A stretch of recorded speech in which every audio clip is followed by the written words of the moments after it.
Hey everyone, I'm pretty sure that since the release of Spider-Man No Way Home in theaters, many of you have already heard something about an alternative version of the film, one without the Spider-Verse and the appearance of the old familiar villains from parallel universes. Initially, Marvel planned to tell a typical story about Holland Spidey, where the legacy of Tony Stark would once again come into play, and the theme of Peter's non-independence would be explored. The main hero himself was conceived as the successor to Iron Man. In short, it had all the elements that some people disliked that much about Tom's Spider-Man. However, what did the alternative plot of No Way Home really revolve around, and why did it ultimately not see the light of day? Let's dive into that right now. Well, here we go.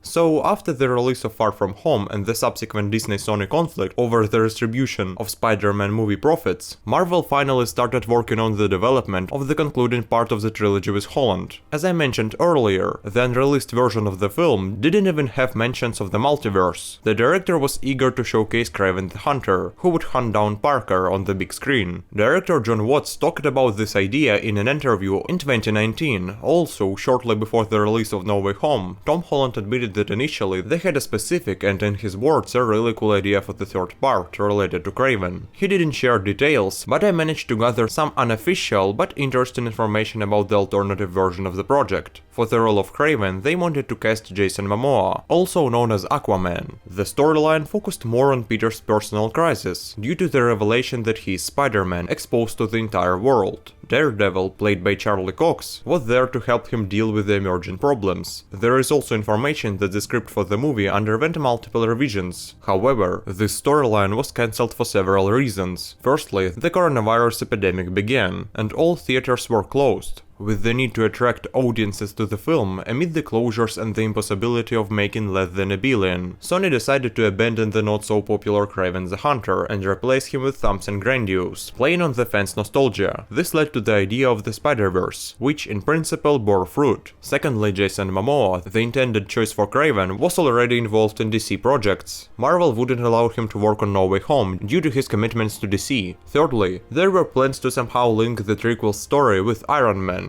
However, the producers realized in time that fans would likely criticize the film and the entire trilogy for this reason. Currently, no one from Marvel has either confirmed or denied this information. In any case, much of what has been said is very close to the truth. Let's wait for official data. In the end, the decision to shift away from Kraven and embrace the Spider-Verse concept proved to be a game changer for the studio. The unexpected turn of events not only catered to the nostalgic sentiments of fans, but also allowed for a fresh and innovative approach to the storyline. As the world grappled with some challenges of a pandemic, the cinematic landscape underwent a transformation, and Sony found a silver lining in the web of possibilities. But you, my dear viewers, click on the like button, subscribe to the channel, and write what you think about it in the comments below. We'll see you soon.